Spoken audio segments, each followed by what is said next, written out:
And welcome everyone to another installment, the season debut of Orlando Magic Pod Squad. It is our pleasure to be with you, Dante Marcatelli, David Steele, Jeff Turner, and of course, George Galante. And we've got a lot to get to. Magic fans, the Florida Department of Transportation reminds you that fans don't let fans drive drunk. If you've been drinking, don't get behind the wheel. This is groundbreaking stuff, guys. We have David Steele and Jeff Turner coming to us from New Orleans, Louisiana. That's because last night they were in Boston, Massachusetts, sitting courtside, calling a live road game for the first time in 18 months, right? Since March of 2019. Guys, it was great sounding. It was awesome to hear the energy you guys had. How did it feel to be back live courtside at a road game? Oh, Jeff, I think we just kept kind of looking at each other like, this is so good. This is just the way it should be. It's the way you do broadcasting. It's the way you do events, sporting events as a broadcaster. It makes all the difference in the world to be there, doesn't it, JT? To feel the energy, see all the play. Your field of vision is complete after a year and a half of doing games on a monitor in a bunker. It felt really good. It did. There was a lot of fist bumping during the broadcast. It's like you just couldn't believe it.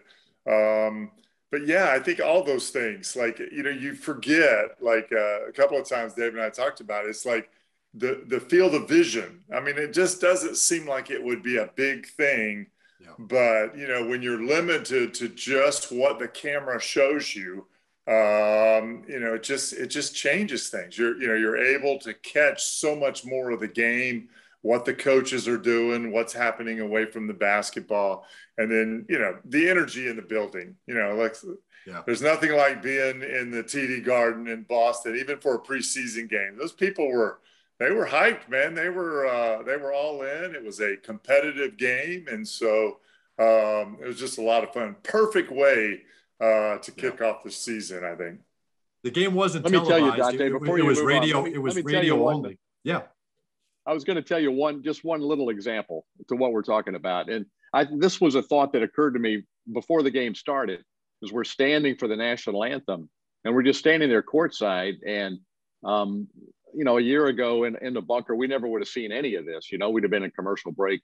And it's not a big deal. This is a little thing, but that there are hundreds of these little things that happen over the course of a broadcast. I just looked over at Jalen Suggs and Franz Wagner as they stood in the line during the national anthem, just to check their body language. How are they nervous? Are they twitchy?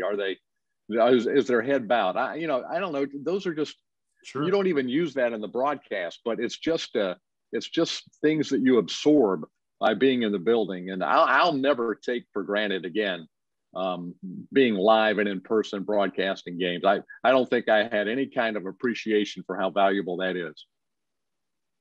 That's a great point. And you could feel the energy, George. I don't know if you had a chance to listen. It was radio only.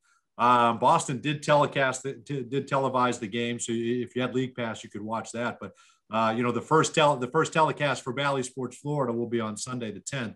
But there was a definite energy with these two guys. And for the first road game in a year and a half, we knew what was happening because they were there and they could watch it.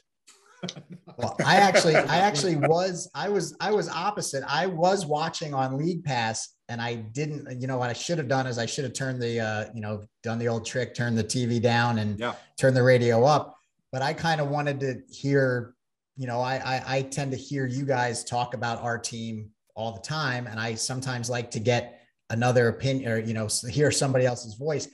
And I would say that Mike Gorman and Brian Scalabrine spent the first at least quarter and a half telling everybody how excited they were literally just to be broadcasting a game again. They said it over and over and over. And it's like, they didn't care what happened on the play. They were just happy to not be 35 feet above the court and behind a sheet of plexiglass. Like they were just so excited to be there. And I'm sure, there was times where I was wanting to make sure you guys were down low. Like they said they were going to put you, and I saw you guys and I just kept an eye out and looking to see how you guys were. And there's a couple of times where the camera, pans the bench or whatever and catches a glimpse of you guys. And you looked very happy and very content. I just want to say that you look very happy to be there.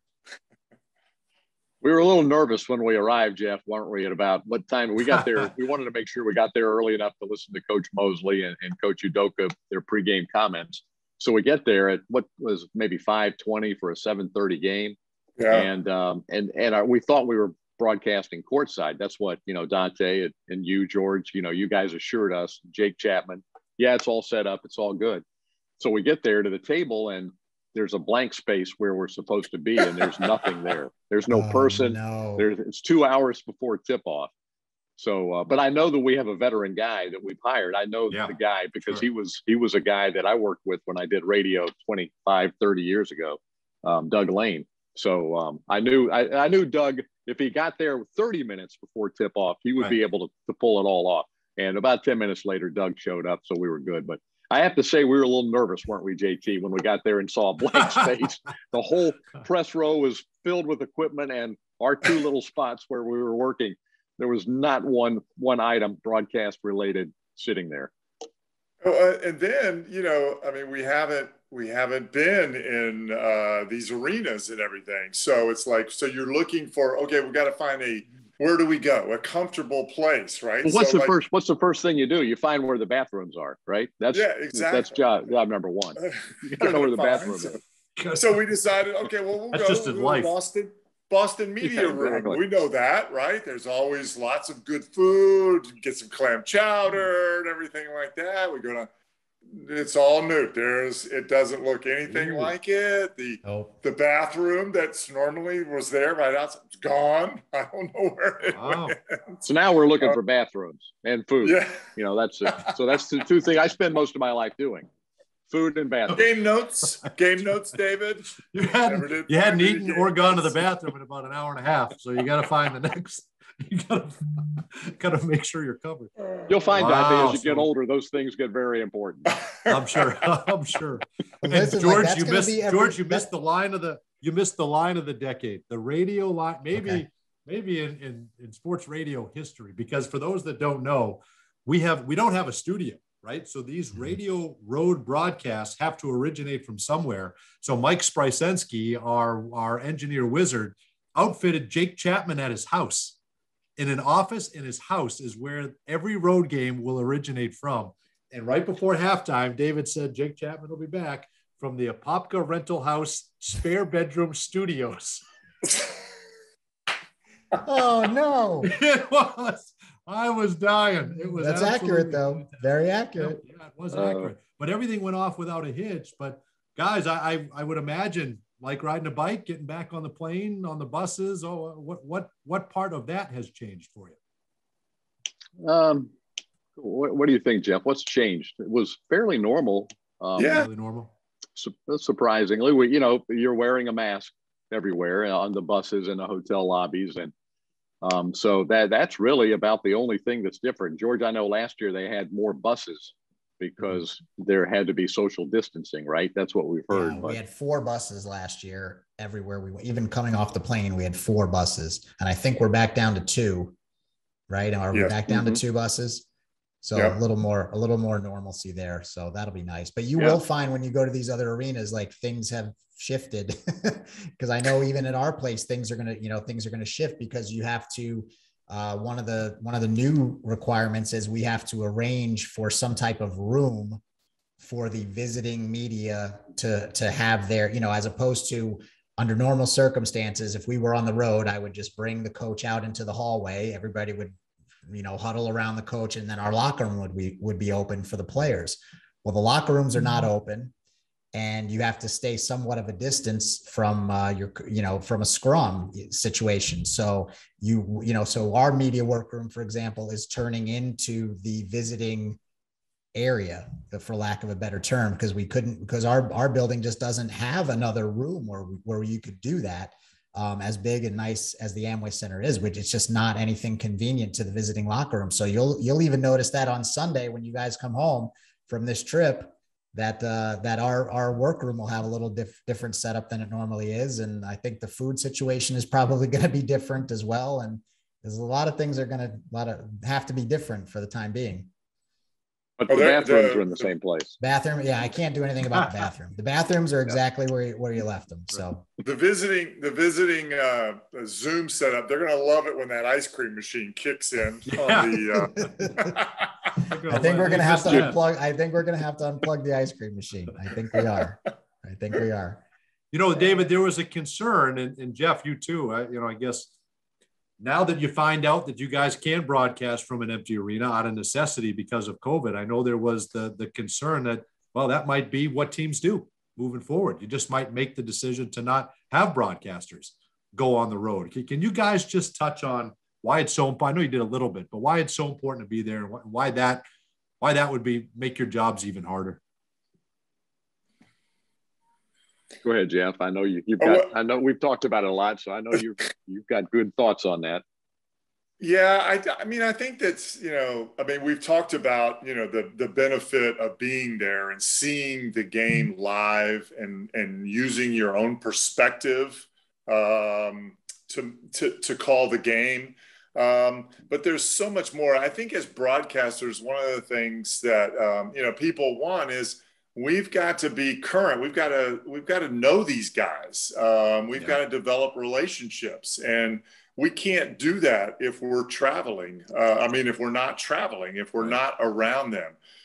Just this trip has given us a chance to, we've got to introduce ourselves to all the assistant coaches and get to know a little bit about them, and not that we'll use, their family situations or anything, but we've developed a relationship a little bit. You begin to, before games, talk to the coaches, maybe about players, different things that happened in previous games. It just all happens. And, what was funny last night as well, before the game, David and I were sitting at the table, and all three officials come over to say hi to me and David, and they're just excited, that we're back in the building, and that now we can have conversations with them as well. So, I just, doing it from a studio, it just doesn't work, I think, for the broadcasters not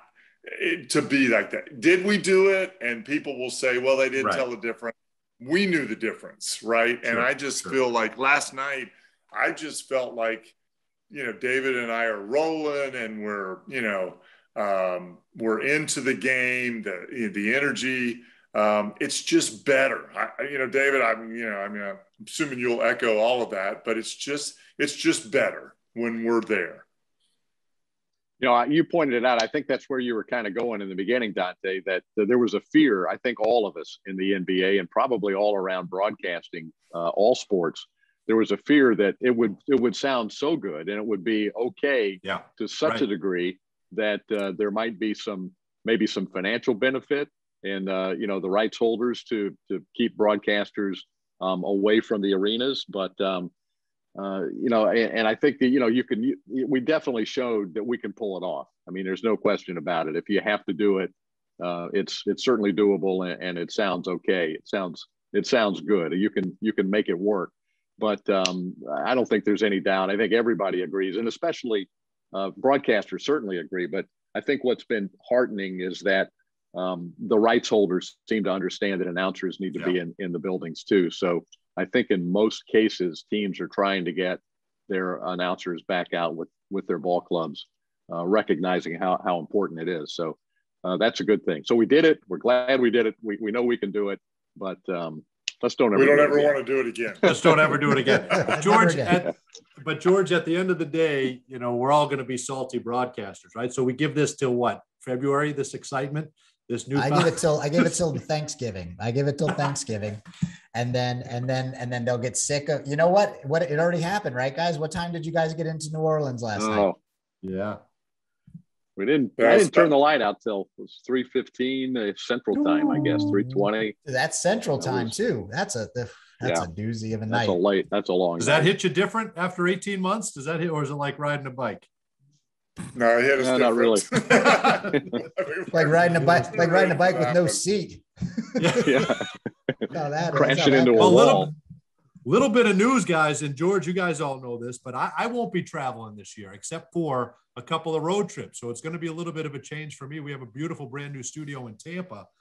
So the decision being made for me to go there and host the pre and post game shows, and not you won't have a sideline reporter per se on the road. So those great walk-offs and things like that, Jeff will be getting those, combination of Jeff and David. So a little bit of change for us on the telecast. So that's going to be strange for me, guys. I haven't missed a road game in quite some time. It's going to be an adjustment, and it'll be strange for me. I'll miss not being out there with you guys. I won't miss 9 days in Sacramento whatsoever, but there are a lot of things that I'll miss. Oh, I'm sure that's the case. We miss you already, Dante. Yeah, we do. We sat this morning at Cafe Du Monde sipping our coffee and eating a beignet, and we just thought, Dante needs to be here. He would add to the morning, and we missed you already. And you too, George. George travels a lot too. George and Joel split the trips up, so I'll be there soon. We'll see George soon enough. Yep. Well, at the end of the day, and I know, and I miss you guys, and we'll get out there. We've got some trips planned already, and we'll get back out there. But guys, at the end of the day, we had a basketball game. We had our first game of the season. It was kind of the debut of Jalen Suggs and Franz Wagner and Jamal Mosley. And I'd love to start there. You mentioned JT, the assistant coaches. It's good you met them, because when it's all said and done, really, that's the only group of people that will talk to us in the travel party. So it's good to establish those relationships. But how did Coach Mose do? How did the coaching staff look? What were you guys' thoughts on kind of how he navigated himself through his first game as a head coach? I thought he did pretty good, David. I mean, I thought, I think he had a plan going in. David and I were at shoot around. So, they kept things simple from an offensive standpoint. As you guys know, they've spent the majority of the, few days of training camp. Defense has been their emphasis. And I think Coach Mosley, based on his post-game comments, was pretty pleased defensively with some of the progress that they had made. They were very aggressive, a lot of deflections. So I thought that was good. I thought it was very good, David. I don't know, but every time I look down, Coach Mose is sitting quite a bit, so that's going to help us a little bit. He's not a get up and walk the floor guy. He kind of stays around the bench, so we like that. He doesn't really spread out, so that's good. Preseason though, guys. Preseason, maybe this was a little laid back. George and I differ on this. George would have had the Lakeland guys in there the entire fourth. I say go for the W. First game, it would just seem like a great energy in that building. Would have been a lot of fun. I'd have been tempted maybe to not play those guys at all, but he said go the whole fourth quarter. That's the juggling act, isn't it, George? He did a great job of getting everyone in the game. I think, it's the first preseason game. We have another game on Wednesday night, and I think as we get closer to October 20th, obviously we're going to get into the, closer to what our rotations are going to look like.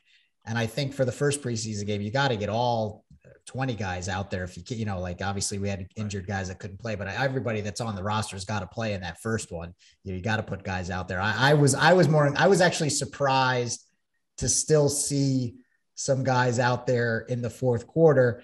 But at the same time, we've talked about this, David and Jeff and Joel and I talked about this the other day. I still think the coaching staff is trying to figure out what these combinations are going to look like in regards to these are our starters and this is our second unit. And I think it's the way the roster is made up right now and the way that the injury situation is with, Jonathan's not going to be back for a bit possibly, and Markel's not going to be back for a bit possibly. So what does the starting unit look like? Does it look like Cole and Gary at the backcourt, or does it Jalen and Gary, or is it Jalen and Cole? Like you have so many different combinations. Terrence, you have so many different combinations you can go with. Right, guys? Like you don't really know right now what I guarantee you our starting five will be completely different on Wednesday.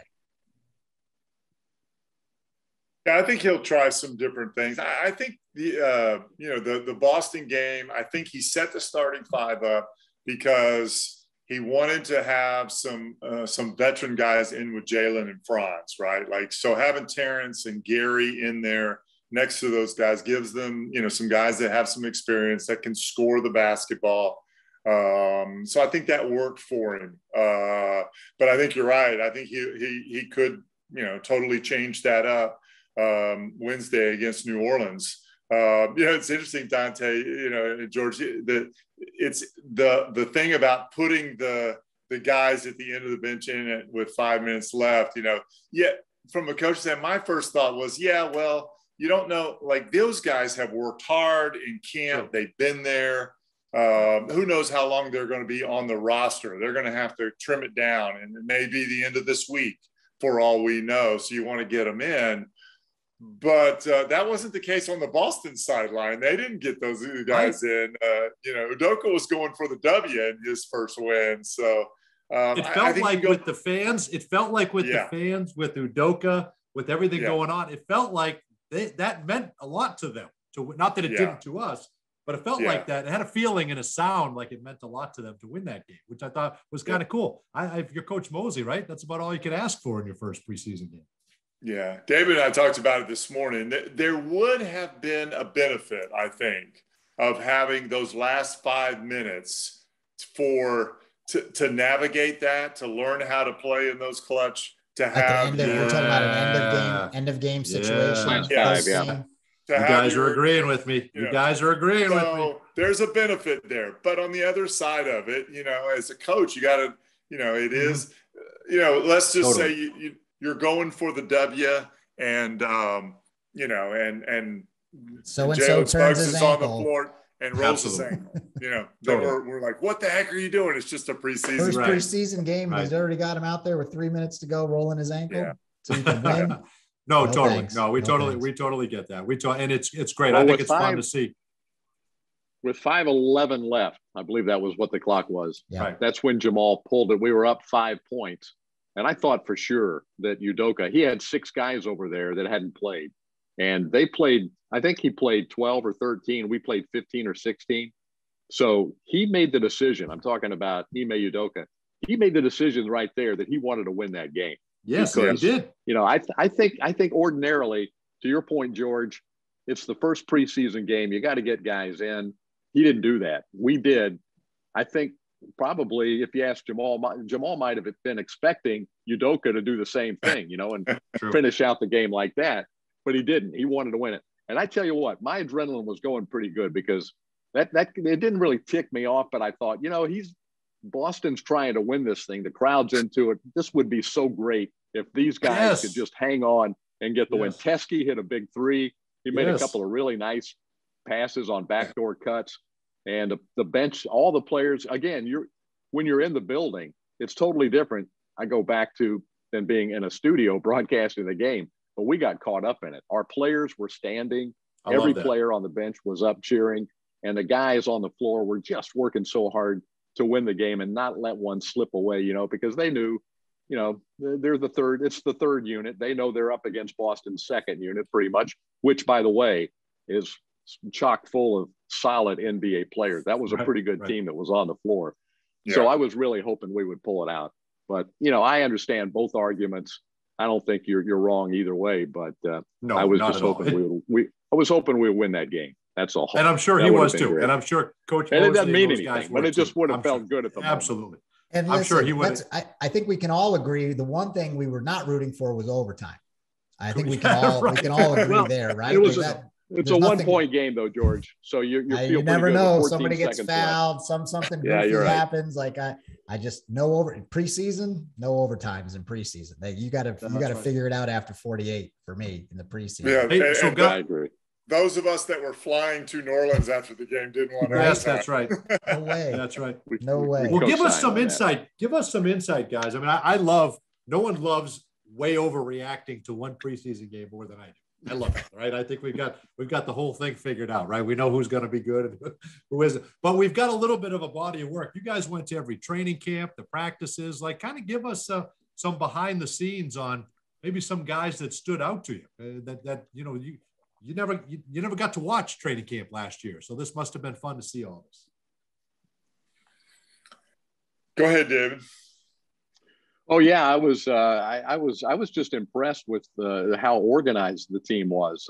I was impressed with how they really bought into what Jamal has been preaching and the coaching staff I mean, these guys are all in. That's what you like about it. I'm with you, Dante. It's, you know, it's kind of hard for me. I'm optimistic. I'm an optimist at heart too, you know. And so when I saw what happened last night, it's really encouraging to see those guys play so hard and so well together, because as we all know, we've seen a lot of NBA games. If you can get a team to buy in and really be pulling all in the same direction, and if you can get a team that does that and plays really hard with tremendous energy and enthusiasm, and they're all on the same page, you can win some NBA games. I mean, you can be a pretty good basketball team. It's the classic example for us is the Heart and Hustle team. Right. Jeff and I were talking about that this morning.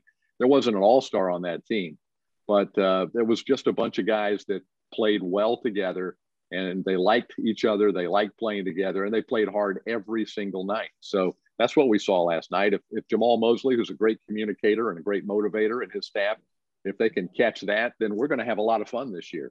So it's only one game, but last night was encouraging. I'll say it was encouraging. Jeff, what are your thoughts? No, I agree, David, with all that. I think that's, again, there's a lot of similarities, right? Other than from that Heart and Hustle team, you know, you've got a young coach. Doc Rivers was in his first year, another great communicator that really was selling the concept. That's what we're seeing with Coach Mosley and his staff and everything. I think this year for us, you know, obviously, you know, and I think for the organization is we have so many young guys, so we want to see growth, right? We want to see individual improvement, team improvement. And I think those are some of the things that, you know, for me that I want to keep track of and kind of, you know, bring to our viewers is like, okay, you know, point out those kind of things. And for example, so last night, you know, if you ask who stood out to me, if you look at it, and I made the point on the broadcast, is like, I really thought that Cole Anthony did some really good things last night. You know, what we saw last year from Cole, we know he's got this bulldog mentality. The kid can score, right? But one of the things he got himself in trouble with a lot last year was maybe over penetrating at time, getting himself in situations where he couldn't make the next pass.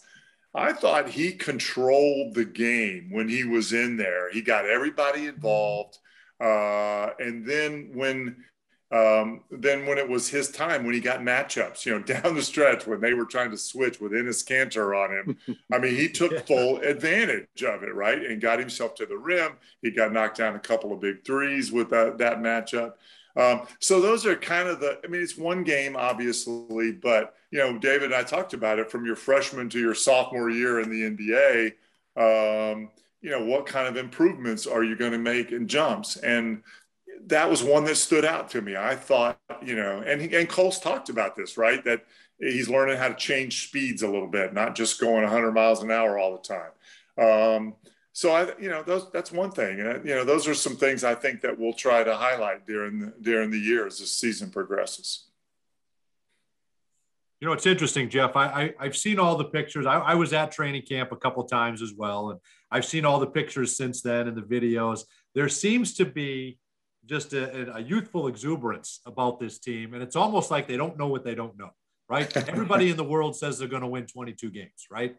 And when you look at on paper and this and that, and the guys that we have hurt and this and that, you know, it's hard to argue that they probably won't win a ton of games, right? When you look at it, is there something to be said about these guys don't know what they don't know? Like that, can that get you anywhere? The fact that they all get along, they're going to play hard every night, they're going to hang their hat on defense. Can that surprise some people? How far can you go with it? You know, I mean, it's just up to them. It's like how, you know, and it's 23 games, George says. Well, but here's the thing. We'll get to me. Eventually, they're young, right? And so, yes, they don't know what they don't know. But, you know, it really becomes down. And there were times, you know, where things are going well, but they just lose concentration for a split second. I remember the kick ahead to Aaron Nesmith in the corner right in front of the Magic bench, knocks down a three. Just didn't get to him, right? Just, you know, got a little excited and didn't get to him. And Jamal was upset about it, quick timeout, and really kind of regroup, refocus. And to follow up on your point, you guys made that point on the broadcast, and I thought that was awesome. You wouldn't have had that if you weren't sitting there at that game. Yeah. Right. Yeah. So, I mean, an 82 game season when it's just about energy and effort, you guys know sometimes it's, when you're traveling, having energy is tough.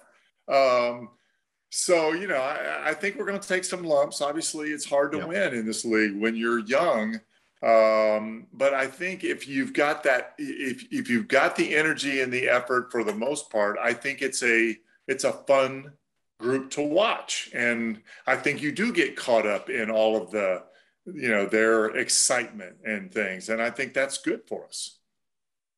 I don't think you're going to see a tight player rotation with this team. I think Coach Mose is going to be amenable to, maybe on a consistent basis, a 10-player rotation in a game where, nobody plays huge minutes unless you have a hot hand maybe, but, you just keep fresh legs in there and you keep the pressure on and you try and keep the score down. Like last night, if you looked at all the scores last night in the preseason, ours was the only game with both teams that were under 100. Boston is a pretty good basketball team, and they were trying to win the game. And Jaylen Brown and Jason Tatum were at the top of their game last night. And, we hung right in there with them. So it is only one game, but I think last night may have been a model of what we can see, because I think Coach Mosley, I wouldn't be surprised if he uses a lot of players because, we don't have that star talent. We have on any given night, any one of our guys could get a hot hand and could be the guy that leads us to victory. So it's going to be different. Coach Clifford, he had veterans. He had Booch, Fournier, Gordon. We had a player rotation, Ross off the bench to provide punch. It was a formula that worked for Steve Clifford and his staff. This is going to be a different formula this year. All right, George, Dante, go ahead. I think, no. That's not. I'm not going there. I'm not gonna sit here and fool you and say, well, because we played a 1-point preseason game against Boston, we're gonna fight for that playoff spot. I'm not going there. I did think last night that the games that we're going to potentially win, and I don't know how many that's going to be, but the games that we're potentially going to win, and you guys can argue this if you want. The games have to look like they did last night, and they have to be low scoring. And I think we have to play with energy. And to David's point, I think that's where you're going to see 10, 11 guys play for us, not only because we don't have that star, but to keep that energy level high and to keep what we're trying to do. I think you're going to have to get as many bodies on the floor during the season as possible. And I think we saw what our formula was to potentially win any games we're going to win last night. We didn't shoot the ball particularly well from the floor. When you look at it, we shot 40%, but we were 17 of 42 from 3, which is excellent. So we hit timely 3 and we hit big threes. It was threes that, pushed leads from 2 to 5 or leads from 3 to 6. Or if Boston was making a run, Mo Wagner would hit a 3 or Mo Bamba even hit a 3, they were timely makes to where if you saw a Boston run coming, we immediately answered with a bucket. Now we could go 5-6 trips in between there without getting one, but it seemed like anytime we needed a bucket, even Admiral Schofield hit a 3-pointer when they were making that run, John Teskey last night. So Capaya. I got a Capaya. Teskey got a Capaya. Teskey got a Capaya. That's hard to do. But I think that's the formula that the games we're going to see that the Magic could potentially pull off wins are going to be games like that, where the energy is high. We're making timely threes. We're making a good amount of threes.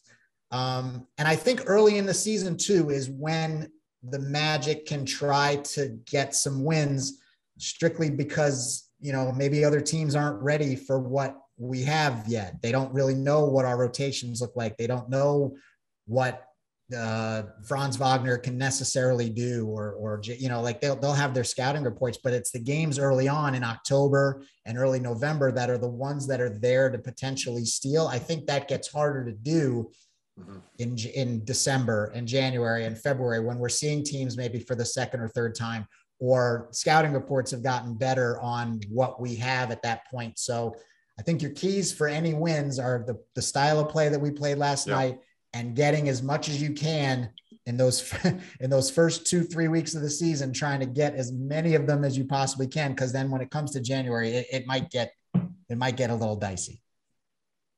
But think of the challenge of what you're talking about, those early season wins based on our schedule. Not good. Right, exactly. Not Tough. good. But Difficult. but those are the ones you may steal. Like those are the ones. No, you're right. Listen, somebody New York comes in high off a playoff berth, and maybe they look at the schedule and go, whatever, Orlando, that's a win. Those are the ones that maybe we can, steal. Now, if you steal enough of them, you're not going to be able to steal as many as you could before, but we'll see. We'll just have to see right when the ball gets tossed up there, what happens. Was there a feeling, guys, RJ Hampton, right? Cole Anthony, Jalen Suggs, since high school, these guys have not played in front of fans, in front of packed arenas, right? These guys have not been in full NBA arenas. Could you feel the energy from them? Is there something that are those guys that you think are going to feed off of that as we continue to go? I could tell that there was a high level of excitement, especially with the young guys. But, this is an energetic group. It's pretty much a young group, except for Terrence and Gary in that starting lineup. I mean, even Wendell Carter, he plays with a high motor. And I was really impressed too. I thought Mo Bamba showed us, a motor that he's got to have to really be an impact player. He was pretty terrific last night. You put those two together, the way they played, that's a pretty solid 48 minutes of basketball at the 5 position. So, and then you got Robin Lopez, who's a solid guy that's sitting ready to go. And we know that he plays with great enthusiasm as a veteran too. But yeah, I think the young guys did feed off that crowd. I really hadn't thought of that, Dante. That's a good point. Those are young players that haven't played in front of big crowds for several years now. And, a freshman year at Gonzaga, there were small crowds all through the college season. It was a weird year. He was a high school player before that. That's a really good point. Jalen, I think Jalen he's a competitor. I love watching him battle Marcus Smart. What a great first matchup for Jalen Suggs, who's a bulldog, and a feisty fighter and physical, and who exemplifies that more in the backcourt in the NBA more than Marcus Smart. They had that one incident where there was a loose ball and they both dove simultaneously to get it. I thought that was emblematic of Suggs and Smart, and the fans are going to really like Jalen Suggs and the way this team plays.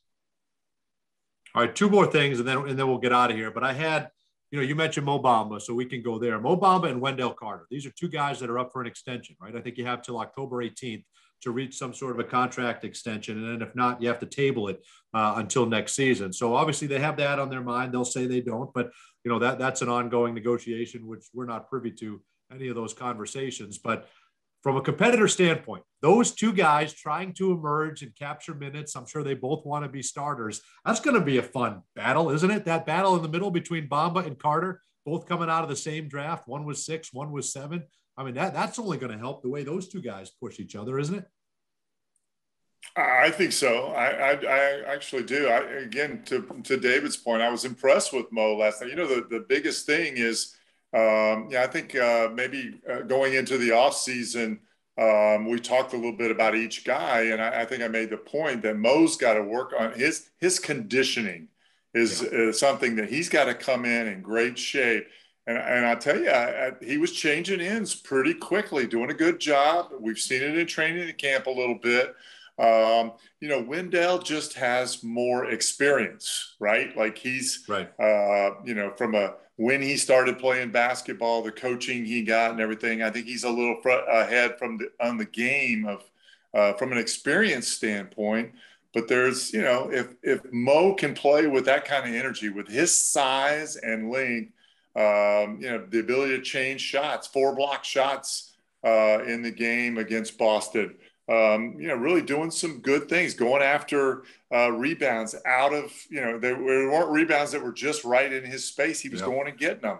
I think the coaching staff is really doing a good job of really being very positive with him. You notice that with Jamal and Nate Tibbetts always, pointing out anytime he does something good. I think he needs that, and it's working. But you're right. At the end of the day, they're both looking for a contract extension. It is a competition for minutes between the two of them, and for all of us, we hope that makes them sharper, right? Yeah. That competitive edge makes them sharper, and they bring it to the game every night. And, the team benefits, they benefit, and obviously we as fans watching the games, we benefit too. Wouldn't it be great if they could both stay healthy for an entire season? Because that's been a major issue for both of them. So I think that is going to be a big factor as well. Can both of those players, not play injury free? We understand there's going to be nicks and, there's going to be nights when maybe a guy can't go, but significant injuries, we just really need to stay away from that for those two guys in particular, but for the whole team, right? We had our share. We had more than our share last year. Well, and that's the last thing I had. And George, maybe you can shed some light on this, but really it feels like it's going to be a tale of two seasons. You're going to have the start of the season with the young guys, and then at some point you're going to get Markelle and Jonathan Isaac back. And then what does this team look like with those guys back? And again, they may not be fully themselves until some point next season, even, who knows? But just at this point, George, we're just hoping for no setbacks, right? We still don't have timetables, and we're just, how do those guys look and how are their spirits? Yeah, there's no timetable on either of them, but let's be honest, they look great for where they are in their rehab process. They've had no setbacks. Markelle and Jonathan have both been out there doing what they're allowed to do by the medical staff. And knock on wood, everything has been going to plan so far. I think the one thing that fans and everybody have to remember is, Markelle tore his ACL in January. So we're only in October. So we're still 10 months off of that injury. Typically those injuries take, about a year for you to get back on the court. So I think, or 6 months if you're Jeff Turner. Well, JT's built different. Let's be honest. He's just built different. That's when they use baling wire and duct tape. Couple of staples and a cigarette. Right. And a cigarette. Yeah. But so we're still. I think if he a little whiskey to deaden the pain. That's right. That's right. Deal. It's fine. Just give him a little Robitussin and some whiskey. It'll be fine. No problem. I think we're still, if we can keep the timeline in mind for both of them, like Markelle is still 10 months into his injury. And even Jonathan, I know everybody can look and say, well, heck, he did his knee injury in August of 20. But what you got to remember is that was only his second or third. It might have been his second game or his third game coming off of missing 9 months on top of that. So like there's really, he's almost at a 2-year gap where he hasn't played any games. So I think everybody just has to be patient, really patient, and realize that the full timeline on these guys on when they're going to come back. All that being said, and JT and David and you, Dante, you've seen them doing what they're allowed to do in workouts. They're both doing well. They're both progressing exactly how the medical team wants them to progress. I think Markelle is chomping at the bit to maybe let the leash get pulled off of him a little bit. And I don't know what that's going to entail. I don't know how long that leash is or short that leash is. But those are the kind of the barometers in my head when I look at, well, when can we maybe expect these guys to come back?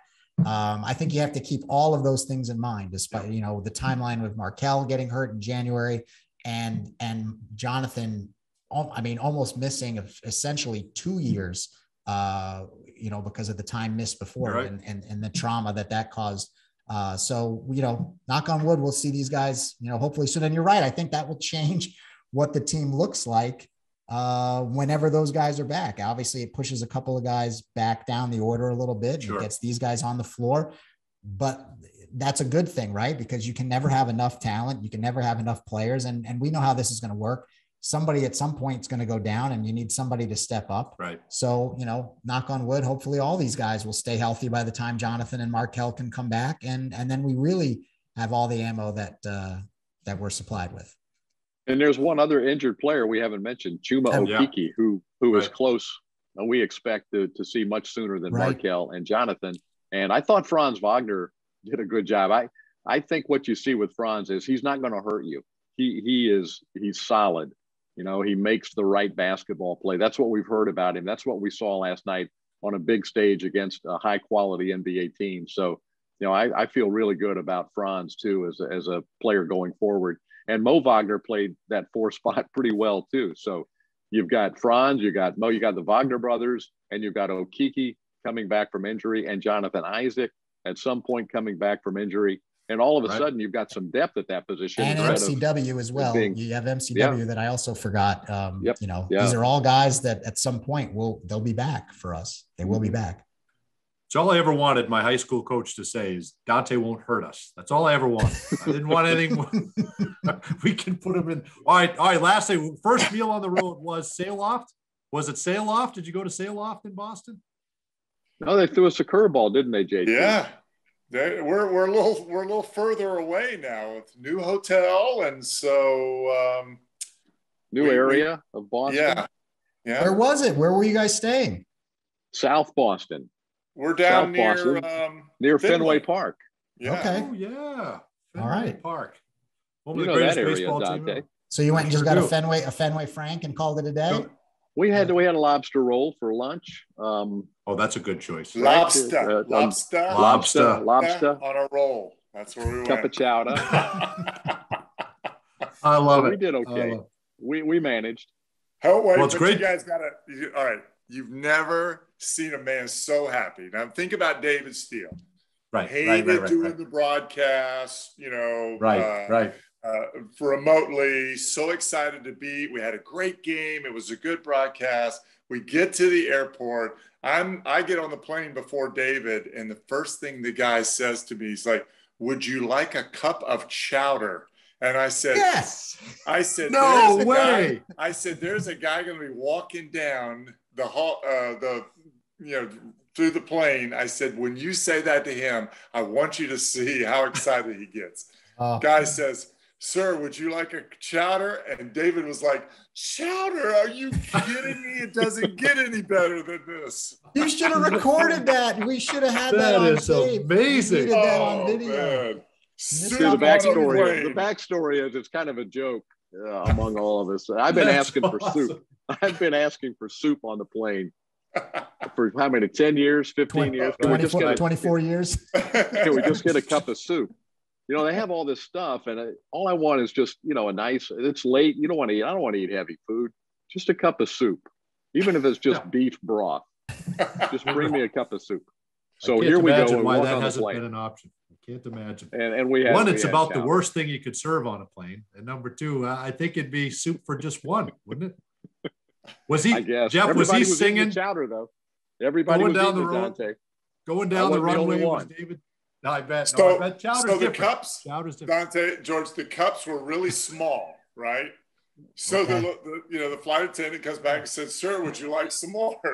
David was like, "Absolutely." And so they give him another one. And then he comes back with another little thing. And I saw David's like, yeah, why not? I'll have another one. So he had 3 small, but it was probably they were each about a tablespoon each. You don't want to eat too much, Dante, on the plane. You don't want to eat too much. It's late at night. You don't eat too much. I'll just have 3 bowls of chowder. No big deal. Just have 3 chowder bowls. Oh, that is tiny fantastic. Cups. They were tiny cups. Tiny cups. I imagine the plane going down the runway and David was singing like Tommy Boy. Blue Moon on Kentucky. Keep on. So happy to be back on the road again. Oh, the happy guy. And then 4 hours later, we're still not in the hotel. I'm not that happy. But the chowder was great. Then did Neil Young come out on the bus? Did Neil Young make an appearance because it was 3 a.m.? No, it's too early. Too early. It's too early for Neil Young. Yeah. David will do That's that. January, David can do February. We'll work that in. All right, guys, this was great. It was great to hear you last night. It was great to have you back out on the road, and we're glad we're back at it, and we look forward to seeing you here soon. Good luck Wednesday against the Pelicans, and then we're back home, our first telecast on Sunday against San Antonio. All right, guys, we'll see you soon. Sounds great. That'll do it for this edition of Magic Pod Squad. We'll be back next week with Magic General Manager John Hammond. We'll see you then.